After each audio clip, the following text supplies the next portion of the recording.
A very warm welcome to all the speakers and delegates present over here for the Energy Positive Building and Campuses Workshop at India Smart Utility Week collaboration with GBCI. I would like to invite our moderator, Ms. Millie Majumdar, MD GBCI. In her current role, she is responsible for development, adoption, and outreach of LEED and other sustainability rating system of GBCI and US GBC. And now, I would like to call upon our speakers. Mr. Tanmay is there? Not yet. Okay. Ms. Rashi Gupta. Also, Ms. Rashi Gupta, also known as Battery Valley of India, in the pioneer of manufacturing of advanced lithium battery in India, along with the world's smartest lithium battery. She is the founder and managing director of Vision Mechatronics Private Limited, leading it towards the name to reckon for in the field of robotic, renewable energy and energy. We welcome you, ma'am. Dr. Jain Kumar is there? Okay, no. Mr. Abdullah is there? He'll be a few minutes late. Okay. Mr. Amit Chadda? Mr. Amit Chadda is leading digital building services lead at Schneider Electric India. The area of his expertise include digitization, energy management, building modernization, and cloud-based digital service, to name a few. He comes with over 23 years of experience in smart technology, software-based platform for energy management, automation, and service. We welcome you, sir. Mr. Vikram Murthy.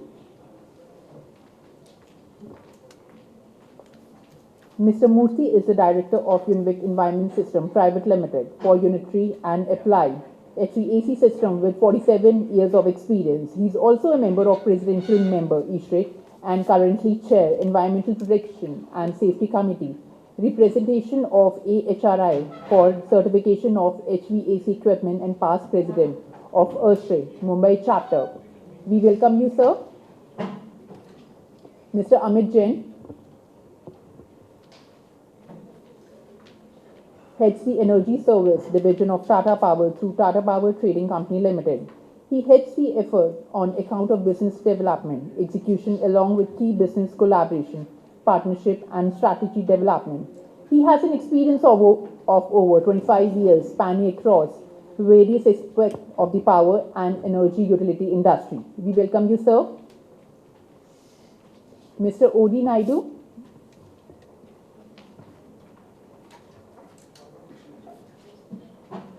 Passionate and result driven.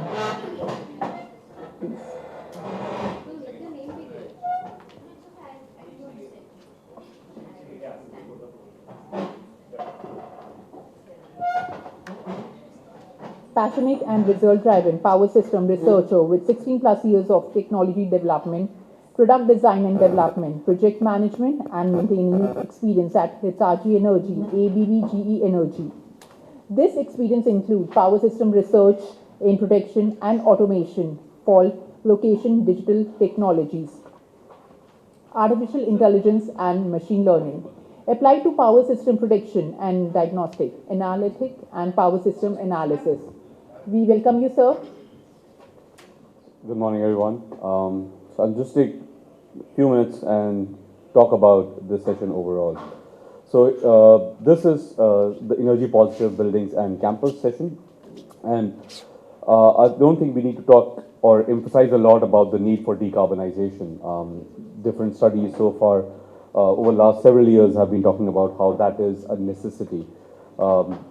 We are trying to ensure how overall buildings and campuses, because they contribute over 40% of global GHG emissions, how their emissions can be brought down as close to zero as possible, and hopefully even more. One of the things, of course, is to look at when we look at reducing emissions from buildings, is to start by, of course, first focusing on energy efficient buildings, and we've been doing that for quite some time in India. Green building certifications have been around for about 2 decades. ECBC has been there for about 15 years, so there's been a lot of work that's been done. And of course, there's been focus on having on-site solar as well, with several examples like the headquarters for Ministry of New Ministry of Environment and Forest as one example. So as you can see, energy efficient building does drop the peak load quite a bit. Then of course, if we have solar PV generation on site, there's a further decrease in the demand, but there are very steep swings in the power demand curve. And the goal really is to see how we can have more grid interactive buildings so that the demand curve is flatter, it is little more stable and predictable for the utilities as well as for the buildings, ensuring that all the systems are also operating well.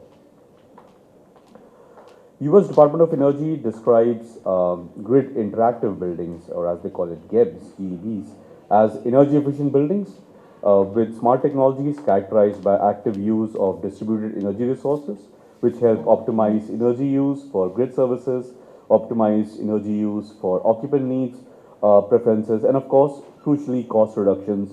And now, as we are seeing, also GHG emissions reduction as a target for the building overall. So, grid interactive buildings are kind of one of the precursors to energy positive buildings become efficient. That is crucial. They have to be smart, they have to have smart technologies. Those smart technologies should be capable of two-way communication so that they can interact with the grids, allowing them to be flexible. And so we've begun to see inclusion of several of these technologies. They would typically have some sort of master controller or a SCADA system. Distributed energy resources are becoming more prevalent. You would have battery energy storage systems.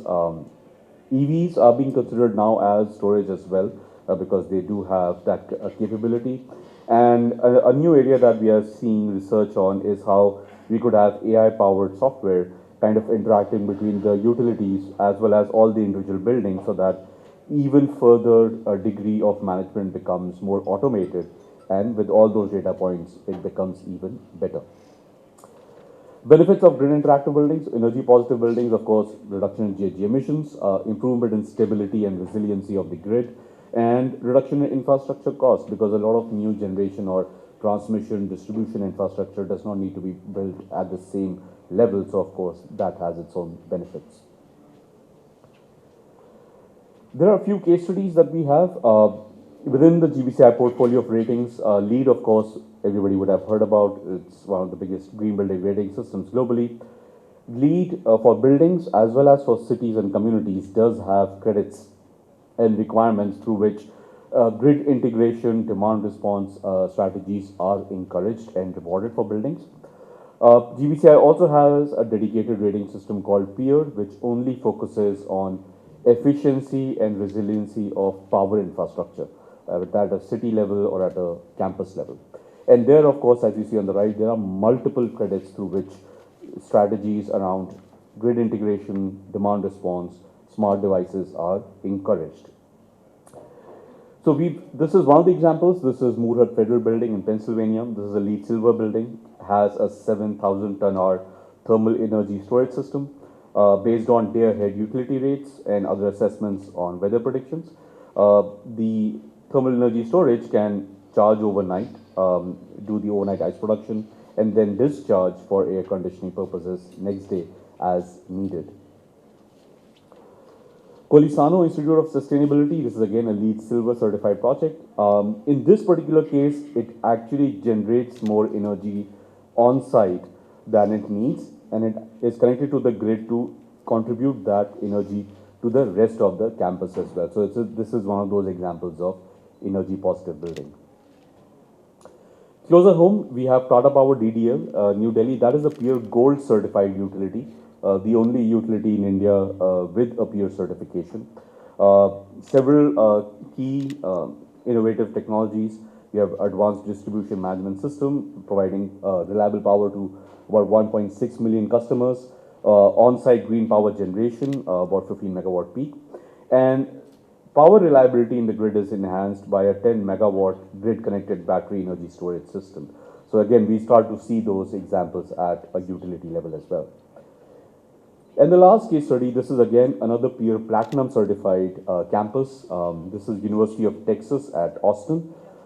In their case, even during the infamous winter storm in Texas in 2021, the UD, they were able to completely operate 100% off grid without any power disruption. They do have their own district energy system taking care of all their needs.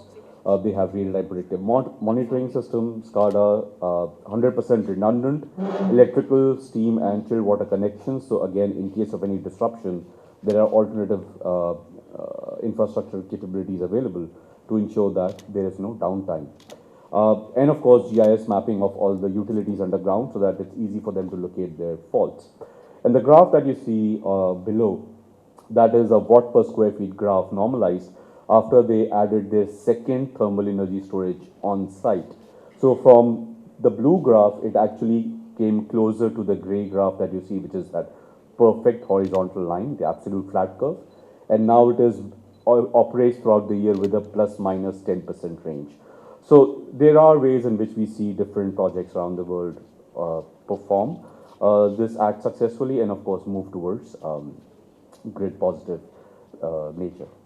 So lastly, some of the key barriers, of course, as we see some of these examples, but of course, if we want to scale this and the benefits are there for all to see, what are some of the barriers holding us back? And probably we'll hear more about this from the experts today in the panel.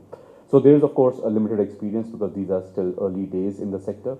There are concerns around the regulatory framework or lack thereof. Costs are high, systems are complex, so people again are a little hesitant at times of moving forward. Incentives available to utilities or customers to move in this direction are also unclear or at times insufficient. And finally, there's a lack of awareness or information on success of demand response programs, which others can then use to further adopt those strategies and implement in their particular campus. So with that, I'll close and hand over to the moderator for the session, Ms. Millie Majumdar.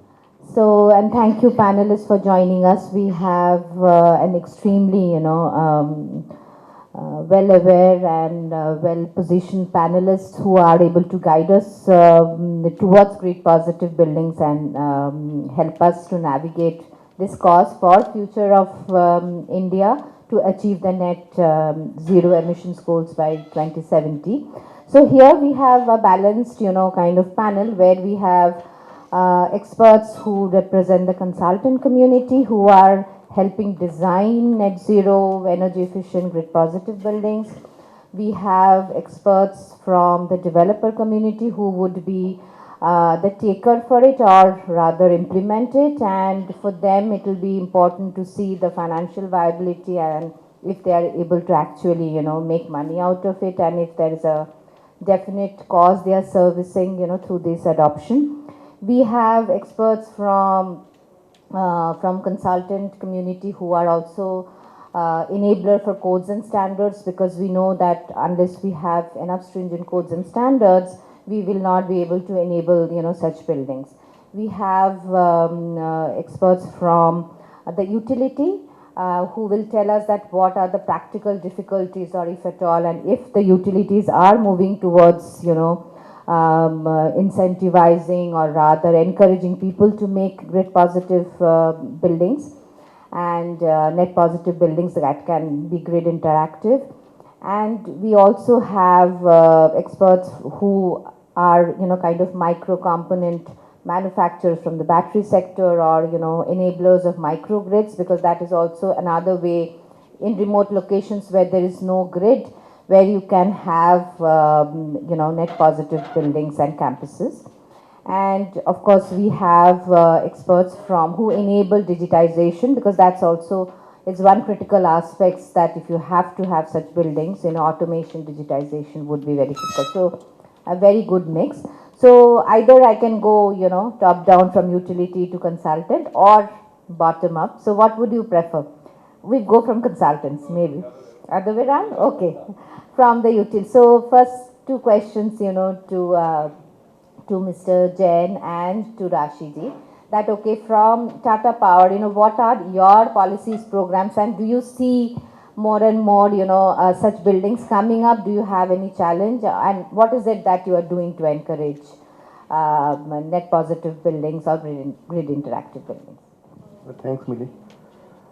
From the utility perspective, making the power or energy available at the remotest location is a problematic statement. If the building at the such locations becomes self-sufficient or they can feed into the grid, that's a beneficial. However, some challenges are the tariff, you may say, because some flexibility in the use pattern is to be given to the user. However, the tariff should reflect in the same manner. Suppose there are EV, V2G and EV tariff is a subsidized one. EV tariff is a bit subsidized one. And suppose the guy is pushing the power back into the system at the night or something. So how to account the energy pushed into the grid which has been supplied at a subsidized rate? A. Second, the user, there are different TOD benefits are there for industrial segment, but it is not for the residential per se. So the incentivization of using my non-essential load in the non-peak time is to be captured in the regulation per se, because if I do not run my washing machine in the daytime or the peak time, because it's a flexible load, how to account for? So we have been doing at different places the DR program that is in the same direction, where it could be a behavioral one or auto DR. You can very well give an authority to us with the consent. I can switch off the few non-essential or non-critical loads at a given point of time with some information. But the enabler to this is the cheapest cost of the digitalization. The devices which would be getting a signal from a grid should be cheapest one, because if I save 1 unit, the arbitrage is 2 to 3 rupees maximum, you may say. That should feed in the user, utility and the system operator. Okay. So what you're saying is that you are taking steps, but there has to be more kind of digitization and regulatory mechanisms to facilitate these, and also awareness amongst the consumers that when to feed in and how also you can do this calculation, so that you are also not suffering as an utility in terms of having lesser money inflow because of people feeding into the grid when the charges are less. Is that what you're trying to say? Exactly, not in the same line. I'm not saying I want to charge more.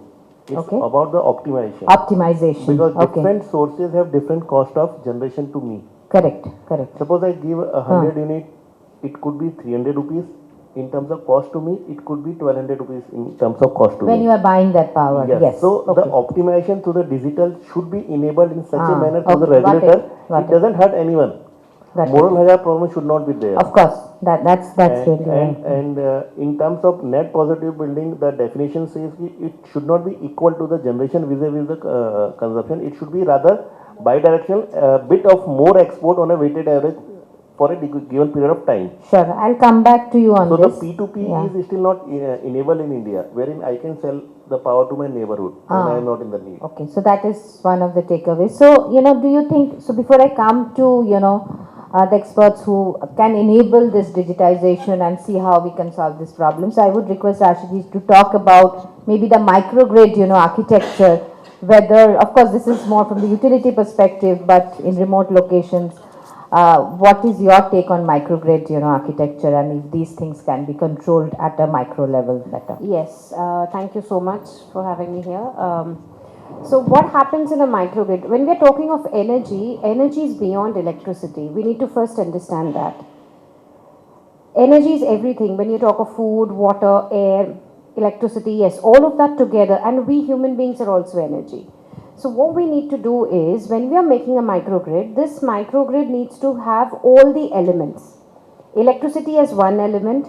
Like, I'm just going to share quickly, I'm not going to present, but a quick case study, which is like, I think, half an hour drive from here in Gurgaon, where we have energy storage based, solar based microgrid, which takes care of the electricity. We are exporting much more than what we need, so we are energy positive there. We have an inbuilt biogas plant, which is again connected. So the cooking needs are taken care of that. We have a solar cooking out there, which takes care of the food need. Then we have a sewage treatment plant, so we take care of the water. We do not have a municipal connection for getting fresh water. We have rainwater harvesting in the same place. So what happens is all the rainwater is harvested. We have 2 crore liters of rainwater harvesting out there. So we are water positive there. We are electricity positive. We are food positive because we do all the food waste is converted into Is it a neighborhood? Is it a campus? It's a full 28-acre campus. Okay, of some developer or is No, it? it's a private institution. Okay. It's a not for profit, but it's a Okay. private institution who takes care of all of this, and they have these lot of activities happening to promote human welfare around in and around. What was the impact of all of this? So when we're talking of energy positive, we also have to take care of the environment.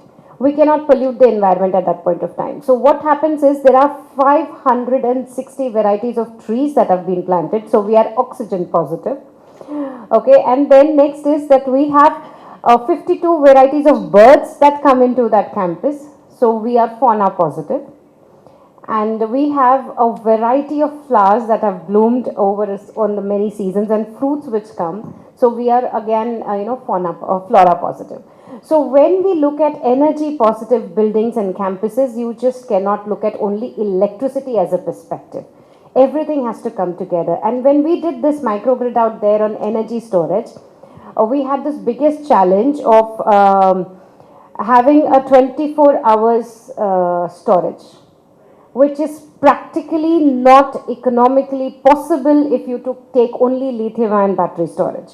So what we did was we combined energy storage into the existing lead-acid batteries because they're less capital intensive with lithium-ion batteries which are capital intensive together to make a 1 megawatt hour of energy storage. This is the first India's first hybrid energy storage system coupled with solar to actually get a complete energy independence to that whole project. You don't have a grid connectivity. We have a grid connectivity, but we are exporting to the grid and not importing from the grid. Okay, so why did you need such a big storage if you had Because the problem is the grid is very unstable in that region. Okay. The grid connectivity is not good. Okay. The grid stability is a big challenge. We have a lot of power outages. We do not have. We really don't know when we will have a power outage out there.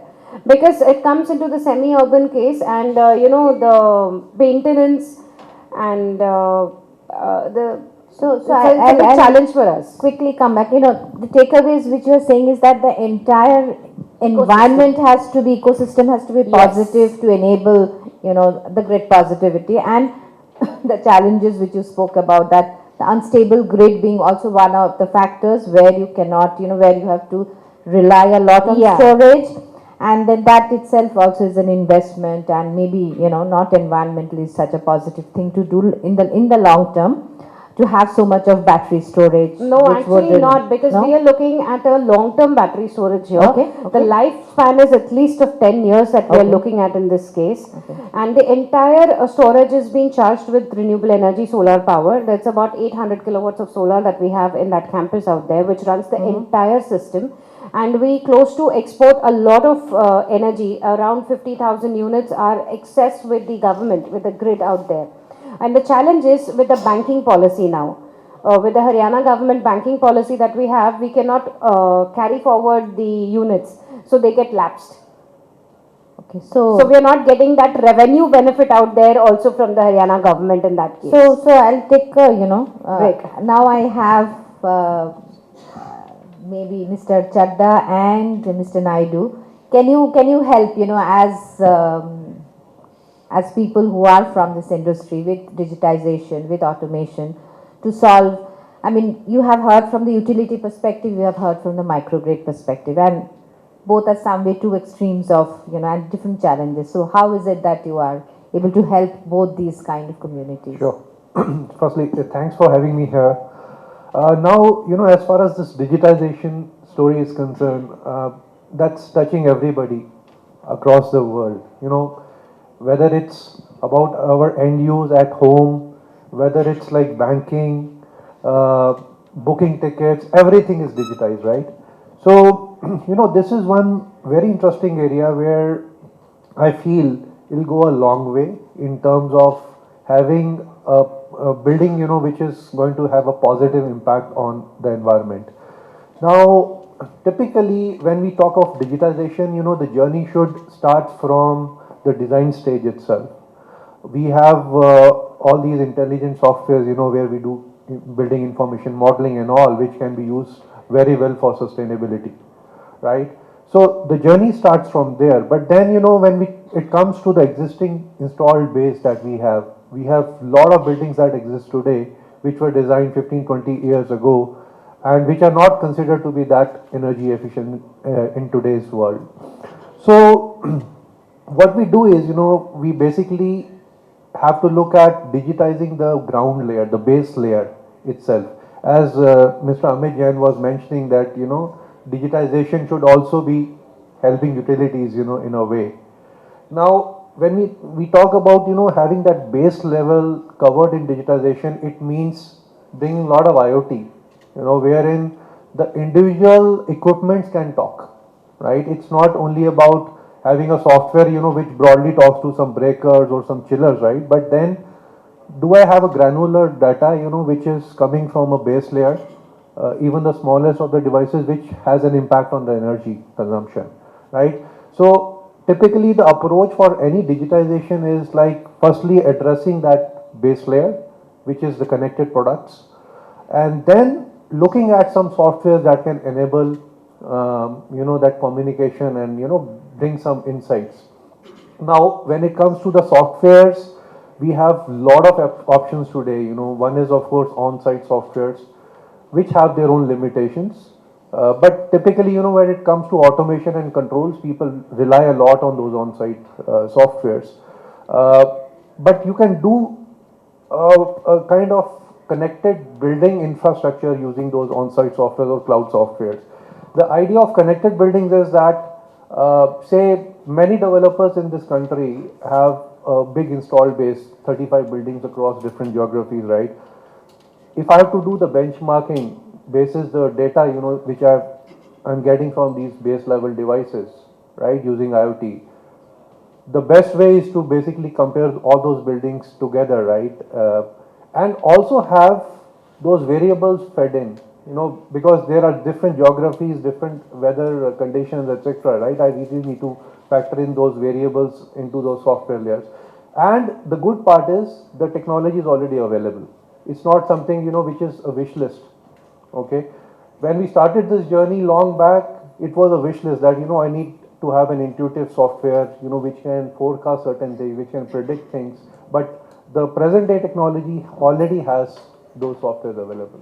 Sure. So what you are saying is that, one is, the message which I got from you is that, of course, at the building level or at the microgrid level, you can probably do certain, predictive modeling analysis based on data for similar buildings, feed it and have IoT systems built in, and then help optimize the resources and, help in building the right kind of resources that will make the entire ecosystem, optimum in terms of Absolutely. not having excess or not having a reduced amount of energy to power the building. Absolutely. So I would come to you, Mr. Naidu. Would you have anything to, and particularly from the utility perspective, have you worked or have you kind of enabled any solutions that can help? Yeah, yes. See, currently, I started even with the utility and as a customer, and again, now I am the researcher and working with the multiple universities in India and abroad. So my observation is that, see, today, if you see the digitalization, everybody is focusing on the optimization at the operational level. But especially these kind of building technologies like positive energy buildings, we need to look at the design prospect also. When you are making a building, so how do your ventilation, what kind of equipment you are using, and also how do we maximize your solar installations. Again, the solar installation also, if you can keep, let's say for example, how do I choose what kind of technology is better to me? Today there are a lot of panels are there, again I have inverter, any of the problem, again reliability need to be checked.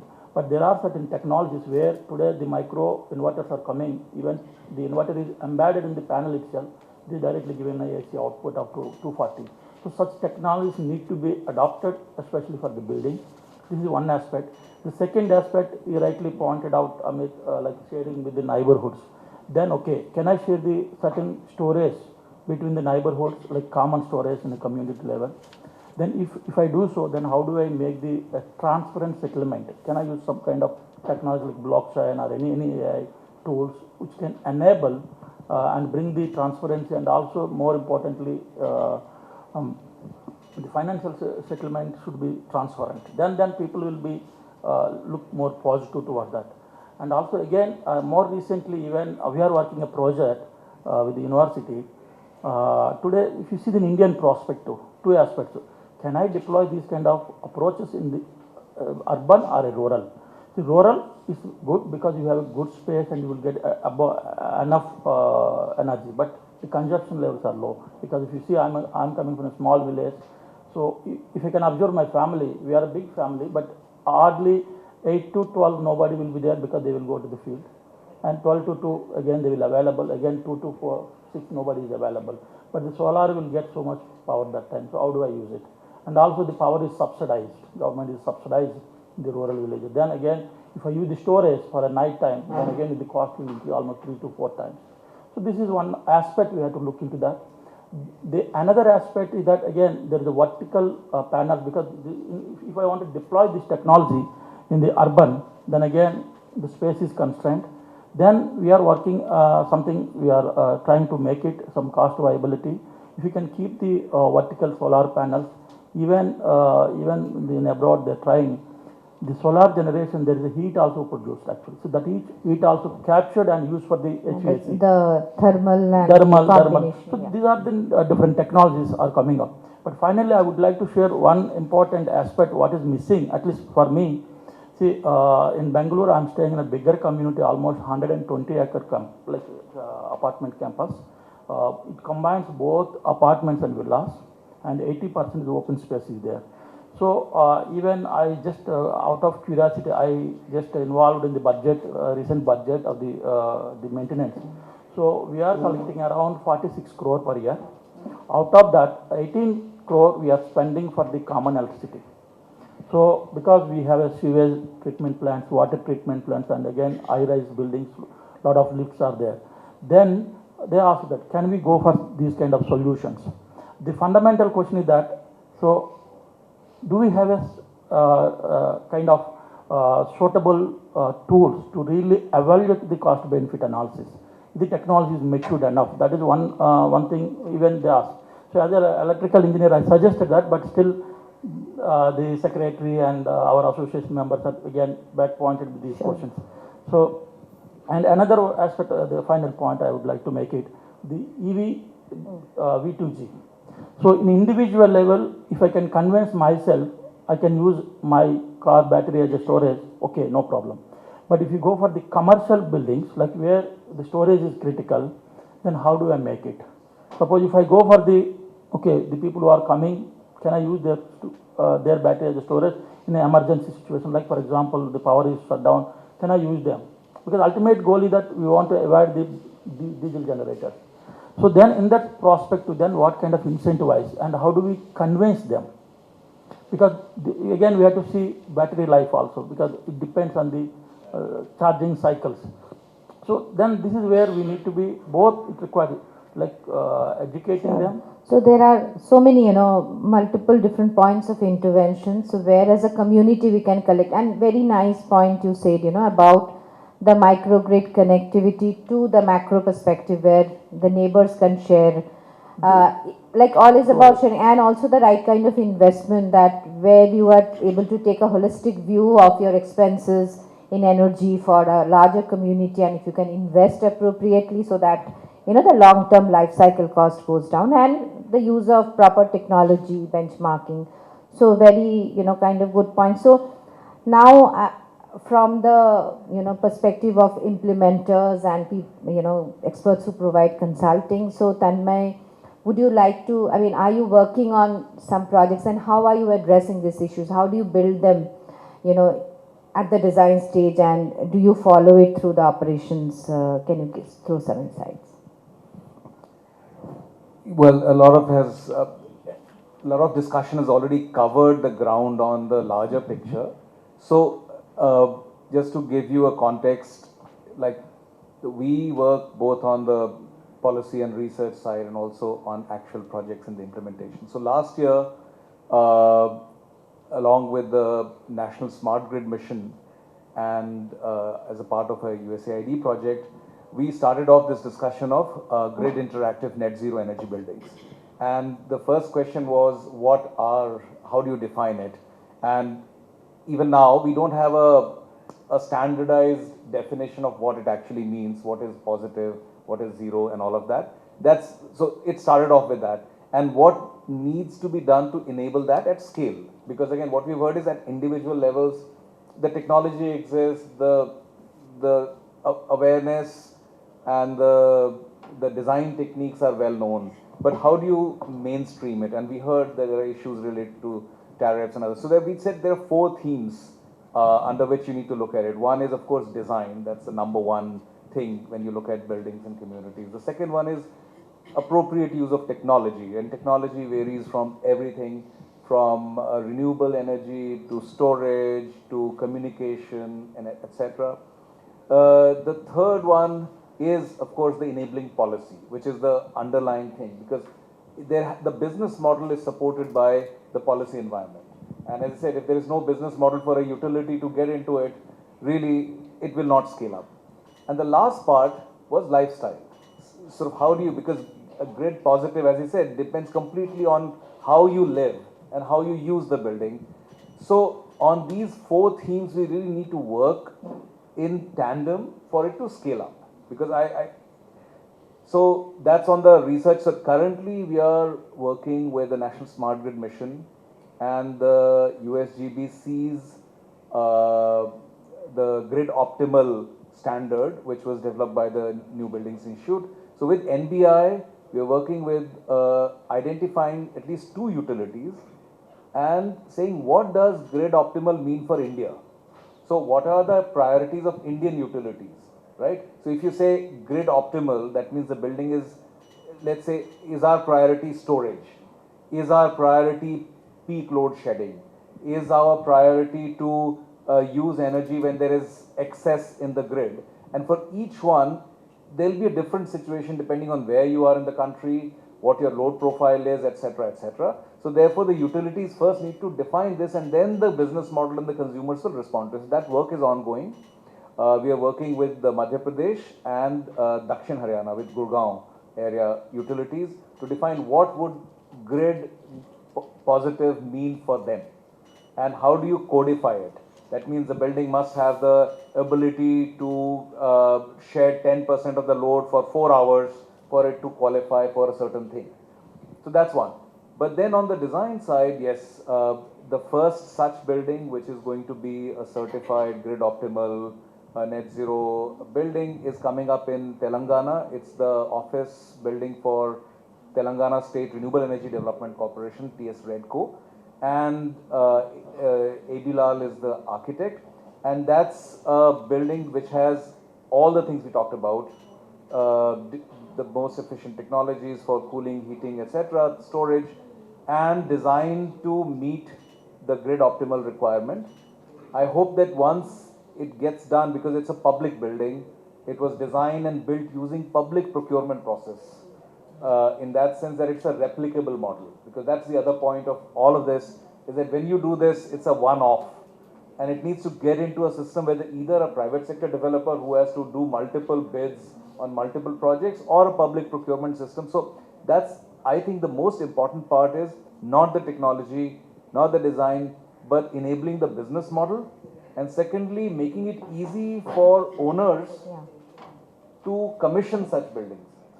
So the first thing is that we do not look at a building as the fundamental building block or the basic building block for achieving sustainability. We think that an integrated urban ecosystem is the fundamental building block.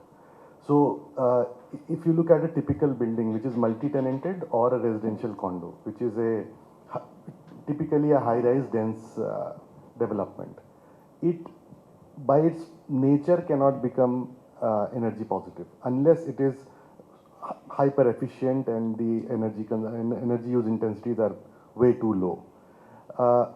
Certain case studies which have been highlighted are for maybe captive buildings or standalone low-rise buildings, which are not the those blocks which will be scaled up.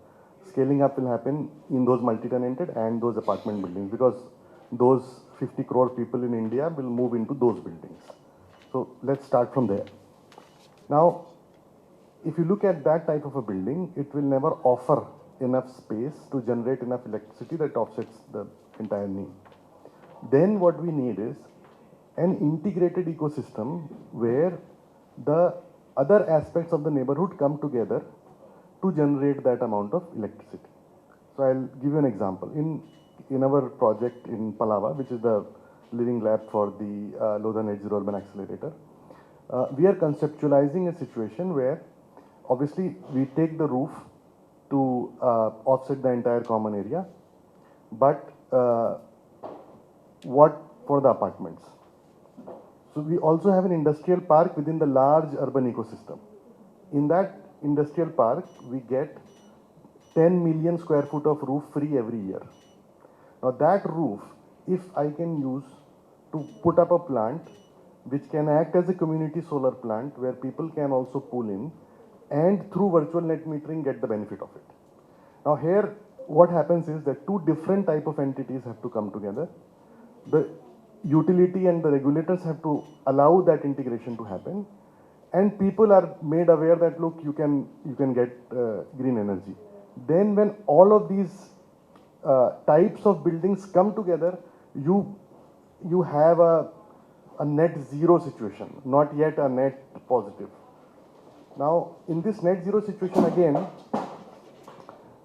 when it will come to the grid stability and the integration of storage, creation of microgrid, I think this will have to be driven from the utility and regulation side, and people like us, we will try to create certain pilots along with, we'll coordinate with them and create certain pilots and showcase that this can happen. This needs to be done at an integrated scale. Yeah, and a large site, but typically, everybody wouldn't have that kind of multiple or control over the neighborhood. So then at a utility level. So that's the point. Yeah. A lot of people, we have to create a business case. For everything there has to be a business case. Now if we can create a business case on the top of the roof of an industrial shed, which can be leased to a residential society. I mean, in our case, we have the access rights, but if we can lease that out, community solar plant can happen, and people through virtual net metering get the benefits. Then all those sheds that when you come from airport to here, you'll see so many sheds. They require hardly 10 to 15% of their roof space to become net zero themselves. 85% of that roof is empty. Now, how can that thing be monetized? It's a win for the shed owner.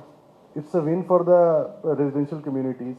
If there are 10 such situations where, a community solar plant exists in this model, it will just, increase like wildfire.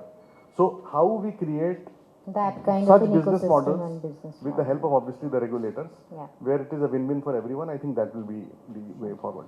And Mr. Murthy, of course, you have a double role here in terms of being a consultant and also part of the codes and standards. So how do you see, codes and standards enabling more adoption? Maybe not directly related to what has been discussed, but your views in general. Yeah, I'll try and relate it to what is discussed. So firstly, I'm not a consultant, I'm a contractor, I'm a efficiency measurer and various things like that, nevertheless. So we'll talk about codes and standards, but firstly we must relate to the fundamental problem. Why do we need energy in buildings in the first place? So I want to say that first of all, people like designers and architects must make buildings which allow very little energy use, especially for air conditioning. So that's one fundamental thing. So we must design for 1,000 square feet per ton and things like that, but everything is possible. So I'll come to that a little later. But for codes and standards, many societies, many organizations have made many codes and standards which are being very well applied in India as well as all over the world. So one of the great standards is ASHRAE 189.1, which is a standard adopted by ANSI, the American Standards Institute, as well as ASHRAE made it, and the US Green Building Council. And that is the guiding force even for all other green building certification programs, a prescriptive way in which you can really reduce the energy of your building. And of course, the parent standard, ASHRAE 90.1, keeps getting revised. And the latest one, 2022, is a wonderful standard because it also lets you know a lot about performance of the building. So if we apply these standards, we get a building which once made can really become far more efficient and head towards zero and positive. Then of course we have a wonderful standard called ASHRAE 55, which is all about adapting to climate, adapting to what you have inside the building. We must adapt to 27 degrees operating, various things like that. So this is also a wonderful standard. Here closer to home we have such a great standard, ECBC, which started off in 2010, revised now with ECBC positive and ECBC plus. And of course now the government is coming up with a sustainable code, including energy. So I think these standards will really guide people in a prescriptive way to get going to make buildings which are really extremely close to positive. And then we have a commissioning standard here in India, which ISUW has made, which is going to be applied. I'm an honorary advisor for the Central Vista project, so we're going to apply that standard. As important and as difficult it is to make a positive building, it is equally difficult to maintain that to be very low energy. So these are some of the things which I think are quite important in terms of codes. Yeah. So thank you very much. I think we have touched, how much time do we have to? That's it? Oh, okay. So I think, we have, anybody else has any kind of I have one point which I wanted to, it is related to what we were talking, a lot of the people here, about sharing energy and sharing with buildings. So I've been privy in a overarching way to a project of IIIT in Hyderabad, which in the Gachibowli area of Hyderabad is trying to share energy by measuring it in a local place where people are using energy, air conditioning, lighting, computers, to decide how much energy they will use. And that's fed back to the system, which allows that building to save, or you can buy energy online, not pay money, but credits. And that same thing can be shared by a group of 10 buildings in that area. So this is a wonderful project. Once it gets going, this will be a very good model to replicate. And I think the results of that is something we can take forward to make much bigger. Anybody else has any final comments? Yeah, Rashidi first. What Vikram sir had said, like institutions, they already always have a large campus. We are working with one campus, 28 acres, there all measures can be utilized, but there the use pattern is 2 months off or 4 months off. So you need to have grid connectivity, and grid connectivity comes at a price of a fixed charges, and the export and import is not at the same rate. Because utility won't be needing the power when you have a surplus power. So they need to build an asset, maintain it, have PPAs in place to meet demand. So that delta is not justifiable and it has to be a business case. Absolutely. One or two cases where the space is available, grid reliability is not there, so the DG pricing can arbitrage for your solar and all. But it has to be self-sufficient. Rashidi, or before I wrap up. Yeah. I think what India today needs is a right energy mix. We just don't need only policies. We need good implementation of these policies. We have done enough on standardization, but we have not implemented them to the last level. What we also need is not, along with the energy mix, we also need a circular and a sustainable model. Your business models have to be circular and sustainable. We need a lot of recycling and reuse. We have been over depleting and over mining our resources, which we do not need actually. We all have gone overboard. Absolutely. So we need to come back on that a little. So, I think very insightful, comments from all of you, and we have learned a lot, right from need for regulation, need for sharing of resources so that you do not, you do not add too much of redundancy to make your system work all the time. We need regulations, we need proper design, code standards, implementation, digitization, and most importantly, the lifestyle changes that we are all sitting in this room and talking about it, but do we really follow, what we are preaching? That's also very critical. Unless all of us get together, we will never be able to achieve. So thank you very much. I have enjoyed the session and learned a lot, and thank you for your time.